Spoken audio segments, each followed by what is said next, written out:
Hey Valley Middle, welcome back to another lesson. Today we're going to be talking about evaluating expressions using the properties, but let's get to the fun stuff. Here we go. The kids wanted more pictures, so I came up with this one. Who are these dudes and what do they have to do with this lesson? And once again, I'm going to build in a clue and we'll see if you can figure out who these dudes are. All right, let's do this. Today's target. Good old 1.8D. I can use the associative, commutative, and distributive properties to evaluate expressions. Let's get this party started. What have we learned in the last three lessons and how will it help us? All right, first of all, we learned about the distributive property. We can break 3 times 2 plus 3 and rewrite that as 3 times 2 plus 3 times 3, or vice versa. The associative property helped us learn that we can take and move parentheses around when multiplying and adding like this. I can take the 2 times 3 times 4 and just move the parentheses over here. I can do that. Same with addition. As long as they're all the same operation with addition or multiplication, that's cool. The commutative property helped us learn that we can move numbers around when multiplying because it just doesn't matter. 3 times 4 is 4 times 3. Doesn't matter. And we also learned that Mrs. Carruthers commutes. Nice. Mrs. Carruthers commutes to work and had a very strange looking prom date. I know you want to see what he looked like. There he is. It's Morty. All right. Anyway, let's keep moving. All right. Evaluation time. Come on, kids. Let's get going here. Go ahead and see if you can evaluate 4 times 12 plus 6. Go ahead and pause for a minute and you think about it and I'll work on it here too. Oh, I'm back. Here we go. Little snooze there. Well, I use the distributive property to break this one up because I don't know what 4 times 18 is. See my 18 here? 12 plus 6. So I broke it down into 4 times 12 into 4 times 6, which I do know, and the distributive property lets me do that. And then I had 48 plus 24, which is 72. So I didn't have to try to multiply 4 times 18. I like it. All right. Let's move on to the next one. They get harder. 4 times 6 times 25 times 10. Why don't you pause it? See if you can solve this bad boy. Okay, I'm back. Did you shut the computer? Did you pause the tape and really do this, or are you just waiting for me to solve it for you? If you did that, you pause the tape and do it right now. That's better. All right. This one here. Well, I use the associative property to say, I'm not interested in starting with that. I'm going to take and do this, 25 times 10, because I do the simple stuff first. Then I rewrote this down here as to 4 times 6 times 250, because that's what 25 times 10 is.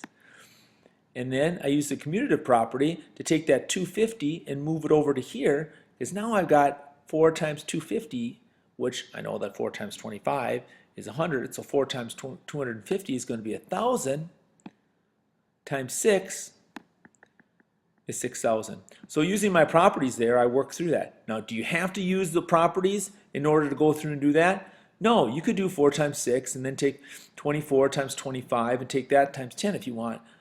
But I couldn't have done that in my head. Using the properties helped me move this around.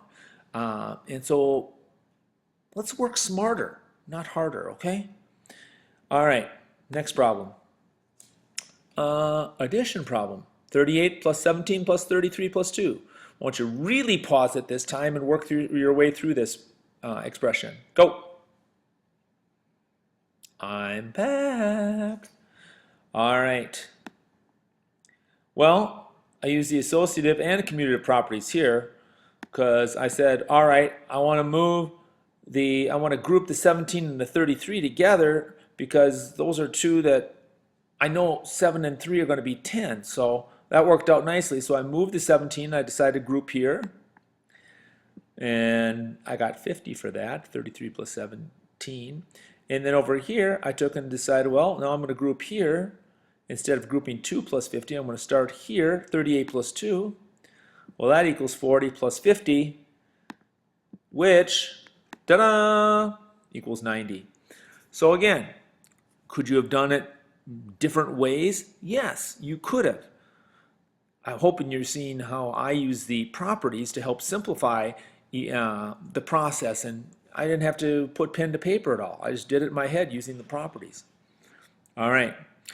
All right, this problem here I love because it's a killer. So pay attention.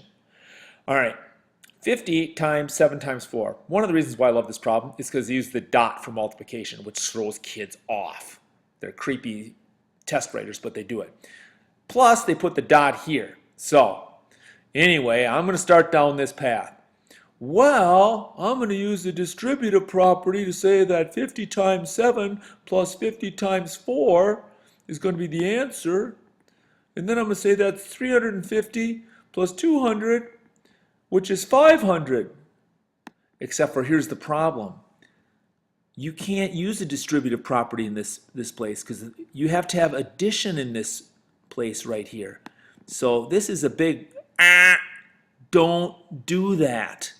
It won't work, and you're going to see this on tests. Here is the way you should handle this problem, in my unbiased opinion. First of all, I took and I did this. I just got rid of that first dot and put an X in, because I just think that's simpler. Now, I really understand it more clearly when I look at it like that, because that's what I'm used to working with. All I did was switch the multiplication signs. Then I said to myself, self, doesn't this one here mean the same as that? It sure does. And isn't it a lot easier? It sure is. Then I took and switched by using the associative property. I decided to group here. I also used the distributive or the commutative property to move the 4 over. So now I've used 2 properties there. I forgot to list that one, and I apologize for that. But now I've got 200 times 7, which is a total of 1,400.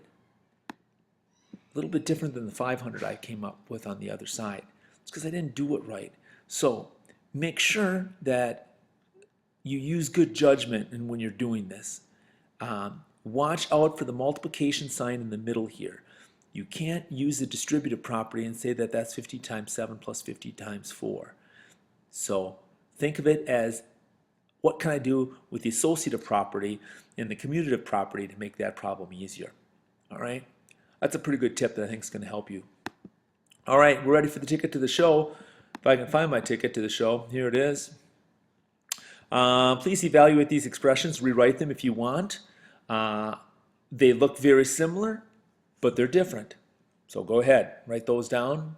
There's your ticket to the show, and we're done for the day. Nah, I'm just kidding you. I know you want to. You want to see how I connected those dudes to it. All right, I'm taking the long way around. Who are these dudes, and what do they have to do with this lesson? Well, these dudes are Kool and the Gang.